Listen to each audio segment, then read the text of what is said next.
Fantástico. Vean cómo hacemos muros. Son aproximadamente 200 metros de muro para llegar a la cumbre. Es algo fantástico. Todo tiene que ser dado con mucha precisión. Aferrarse a la roca. Vean. Naturaleza, esfuerzo físico, aire puro. Y todo esto acá en el sector de Los Morros, de Antofagasta, Chile. Nos vemos más adelante.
Nos encontramos por los sectores internos del denominado Chaqueta Blanca.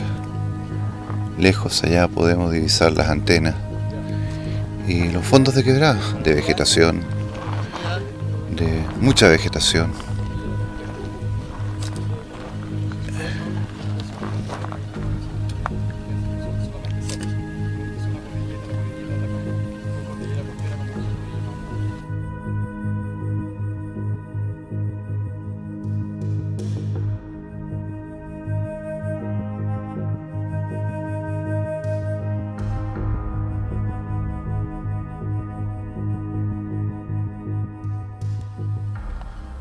Un hermoso espacio entre los cerros de Antofagasta. Entre 6 y 7 especies dominan este fondo de quebrada, donde dentro de poco ya empezaremos a encontrarnos con las cactáceas. Arriba, las antenas. Cerro Los Morros. Allá es la cita, ahí nos encontraremos todos después de una grata trepada por estos farellones costeros.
Sonrisa sexy, por favor.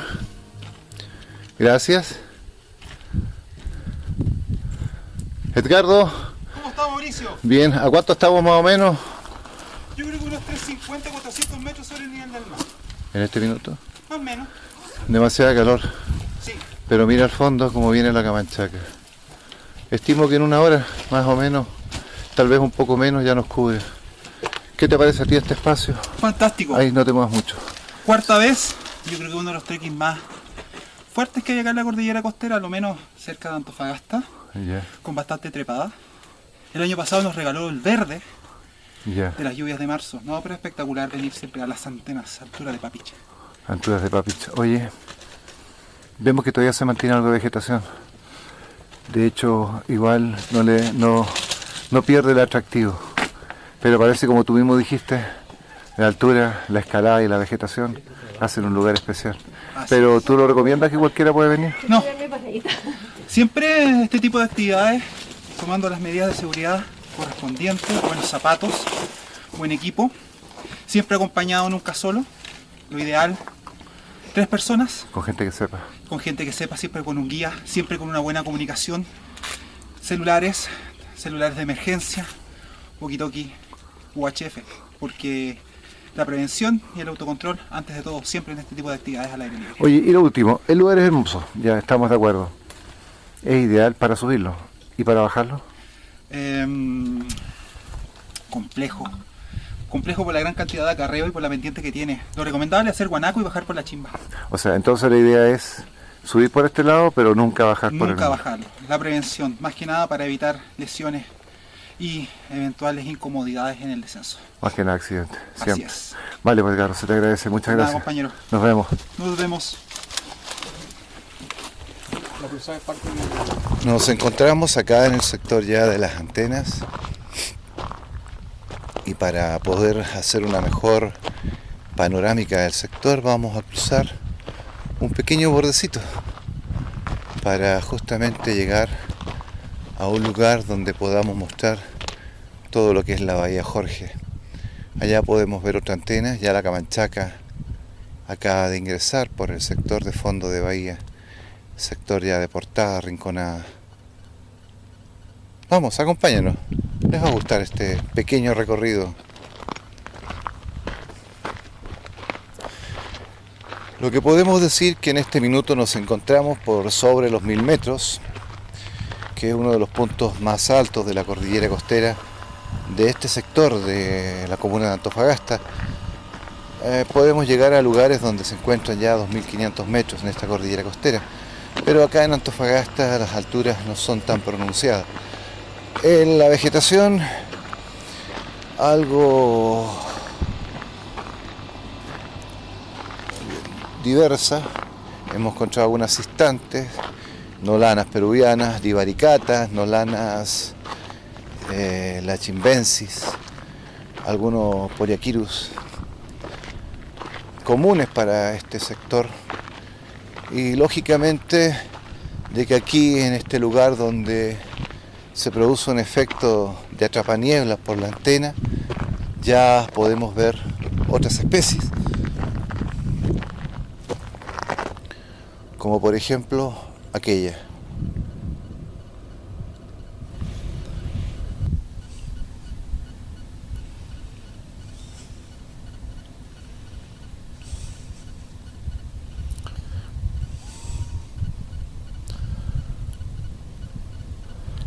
Ahí ya vemos nuestra Antofagasta, nuestra hermosa Antofagasta,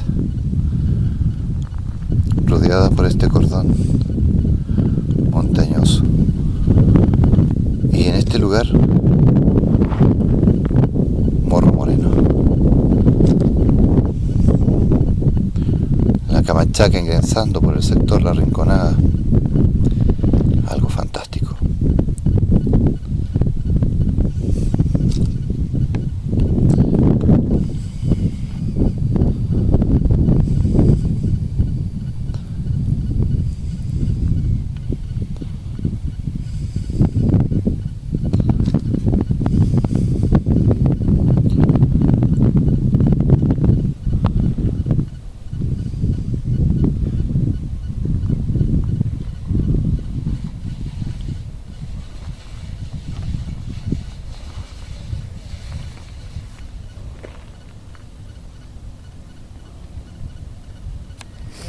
hay un montón de preguntas, dudas, teorías sobre qué es lo que está originando todo este problema en Chiloé, la muerte de los salmones, el vertimiento de los desechos de las salmoneras en las aguas de Chiloé y todo el problema que está generando en la comunidad.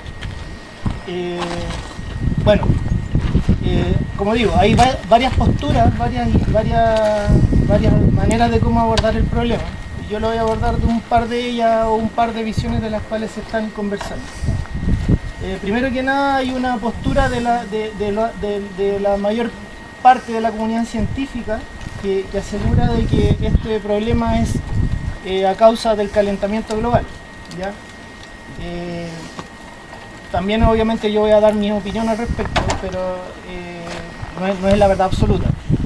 Pero mi opinión al respecto es que efectivamente hay un efecto importante, una causa importante que está en el calentamiento global.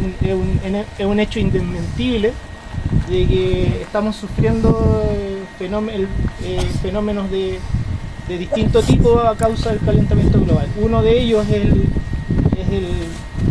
la mayor frecuencia de un fenómeno que se produce también de manera natural, que es el fenómeno del Niño, ¿ya?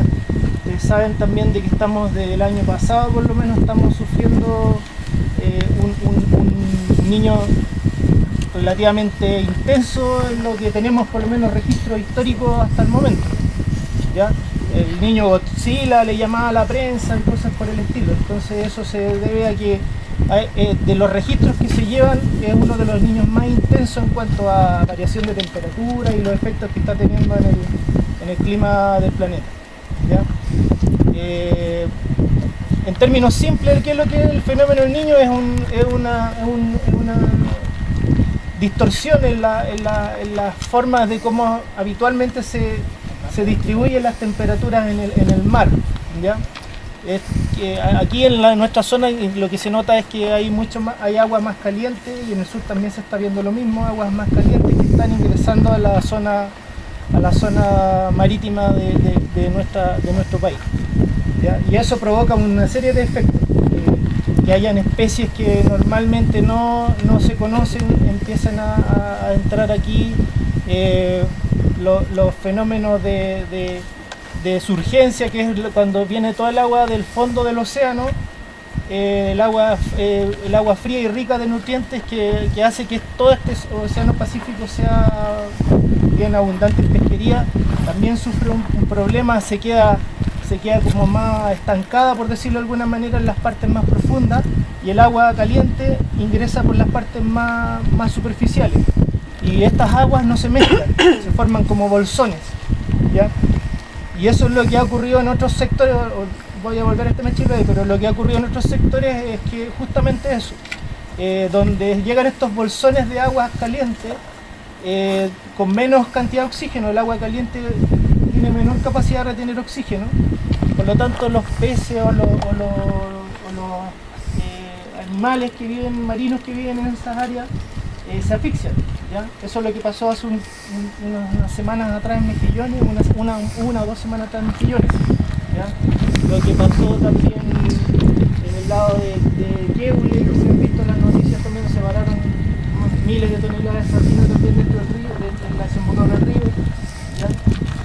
Todo esto son cosas aisladas, entre comillas, pero que tienen un factor común, ¿ya? Que es lo que le decía yo, este niño inusualmente intenso que estamos sufriendo en este momento, ¿ya? Ahora, volviendo al tema de Chiloé, ¿qué es lo que dicen muchas teorías? Incluso algunos científicos también lo sostienen, que esto es a causa de lo que está ocurriendo en Chiloé de las mareas rojas, a causa de la industria salmonera. Mi opinión es que eso también es un factor más, ¿ya? O sea, el factor principal de todos estos fenómenos, calentamiento global, un fenómeno del Niño inusual, de una intensidad más allá de los habituales, y por último tenemos un factor que no es tampoco, o por lo menos no está demostrado hasta el momento, no es tampoco el vertimiento de los 9.000 o no sé cuántas miles de toneladas de salmón descompuesto al 75 millas mar afuera por las salmoneras. De acuerdo a mi experiencia que yo he vivido en el campo, mucha gente decía o comentaba que se estaban secando los esteros, los canales, los riachuelos, etc. No se explicaban por qué. Entonces yo les preguntaba, ¿de dónde cree usted que viene esa agua que viene bajando de la montaña? De napa subterránea, me decía la gente, que hay arriba en la montaña. No baja de napa subterránea el agua debido al bosque nativo, principalmente. El bosque nativo tiene esa capacidad de absorber la camanchaca, igual que algunas plantas que tienen acá, y de captar el agua, ya sea de día o de noche, ya sea bosque templado húmedo o bosque con otras características. Entonces, esa agua que retiene el bosque, que es solamente el bosque nativo, y abajo también con el sotobosque, las briofitas, que son los musgos chicos, briofitas, líquenes y otros arbustos o flora que pueda existir en el bosque, tienen la capacidad de retener el agua. Entonces, si ustedes cortan ese bosque nativo y plantan eucalipto y pino, ¿qué va a pasar? Se van a secar todos los esteros. Y lo otro, que en la medida que van bajando esos esteros al valle, ¿cierto?, van una serie de arbustos o árboles que van alrededor del canal o del riachuelo, y eso permite también que el agua no se evapore. Y si cortan todo ese arbusto, sotobosque, árbol, donde baja el riachuelo o río, también se va a secar el canal o estero. Entonces, la sobreexplotación que hemos tenido del bosque nativo ha sido una de las causas también de que no haya agua en el sur de Chile. En Chiloé, por ejemplo, existe un musgo que retiene agua, donde llueve bastante, ¿cierto?, durante todo el invierno, y este musgo lo están cortando porque la gente lo está vendiendo a los chinos. Pero los chinos hacen una serie de medicamentos y otras cosas por ejemplo. Entonces, el agua que llovió en invierno no se va a retener y se va a evaporar o lo va a absorber la tierra. Esas son otras condiciones que ha habido sobre la sobreexplotación de los recursos naturales en Chile. Sí, eso va a comentar. Bueno, ahí conociendo en el transcurso de los días, íbamos con la idea de por qué se decía que en Isla de Pascua no había flora o fauna como sí se dio en sus orígenes cuando llegó este famoso rey que fue el Otumatúa, si no me equivoco. Y la historia que nos comentan ahí los mismos pobladores, especialmente la gente más antigua, porque la gente más joven tiene otra manera de vivir, ellos quieren la autonomía de ellos, son cosas que nosotros lo hemos visto en televisión. Y ellos dicen, ¿cómo nosotros como pueblo vamos a ser autónomos? Porque nos comemos todo, nos devoramos todo, sacamos todas nuestras palmeras. Y de ello, ellos analizan y cuentan la historia de cómo fue la depredación de su propia flora y fauna. O sea, no vino ningún ente externo, ninguna empresa, sino que fueron los propios indígenas a través de sus guerras tribales entre los orejas largas y cortas, que ellos mismos para sobrevivir, para comer, para hacer sus famosos moai, porque tenían que transportarlos en algo, para hacer sus vestimentas, arrasaron con todas las palmeras del aire. De hecho, ya estaban algunas películas que hablan de esta historia. Y también a raíz de la migración que viene de las mismas islas polinésicas francesas, empiezan a llegar las ratones. Entonces se produjeron dos fenómenos, o dos tesis que por lo menos aparecen en los libros, investigaciones arqueológicas, de que cómo la isla de Pascua, de ser 6.000 o 7.000 habitantes, pasa a ser a 2.000. Y en condiciones de hambruna, enfermedades, sífilis, enfermedades que vienen desde el extranjero porque no eran propias de ahí, casi se extingue ese pueblo. Y habían dos motivos. Una, que arrasaron con todo, y los ratones ayudaron y aportaron a que las semillas de esas palmeras también se fuesen, porque se las comieron. Por lo tanto, viene el periodo de crisis a través de estas guerras tribales y también de la necesidad y el hambre que afecta a la población porque no tienen cómo sembrar. ¿Por qué? Porque la isla de Pascua está en el Océano Pacífico y el viento, como es tan fuerte, y al no tener palmeras, erosiona la tierra, lo que no permite que la semilla crezca y exista ningún tipo de plantación. Entonces nosotros el otro día con Mauricio yo le comenté así grandes rasgos porque no había estado, me hice un 15, lo pasé súper bien, hice sobre 15. Y ese fue el análisis, o sea, cómo nosotros, o ellos más bien, vienen ya de la vuelta. Ellos lo único que quieren es recuperar su riqueza, su patrimonio, porque ya tienen la experiencia de no tener nada, de no tener que comer, de pasar de ser 12.000 a ser 2.000 personas, con hambre, con pobreza. Cuando llegan los ingleses, los franceses, se encontraron con un pueblo y lo único que dirían era, bueno, lleguen acá, instálense, pero sálvenos porque nos estamos muriendo. Por lo tanto, cuando nosotros vemos y volvemos y hacemos esa análisis o esas dos comparaciones, cuando se nos acabe el cobre, cuando ya no tengamos más recursos que sacarle al mar, ¿cómo vamos a sobrevivir? Como lo hicieron los pascuenses, comiendo entre ellos mismos, entre nosotros mismos. Ellos llegaron al canibalismo, recuerda. Por lo tanto, eso es como más allá de lo bonito que puede ser, de que ellos son un poco reacios a esto, y uno también lo entiende desde esa filosofía. Ellos han perdido mucho. Hay parte de la historia de los pascuenses que ni siquiera ellos lo saben. Hay tablas que nadie las puede descifrar, porque se murieron mucho, murieron casi todos, a propósito de esta devastación que ellos mismos hicieron porque arrasaron con todo. Entonces eso es un poco yo lo que les quería comentar. Contemplar porque es bonito. Vayan, para los que tienen hijos es una parte muy tranquila, no hay mucho carrete. Pero esa es la enseñanza, la reflexión que nosotros tenemos que tener de cómo transmitimos también ese mensaje que el tener riquezas hoy día significa una pobreza para el futuro también, si es que no la sabemos aprovechar o lo hacemos sustentable. Se te agradece, muchas gracias. Un aplauso. Grande.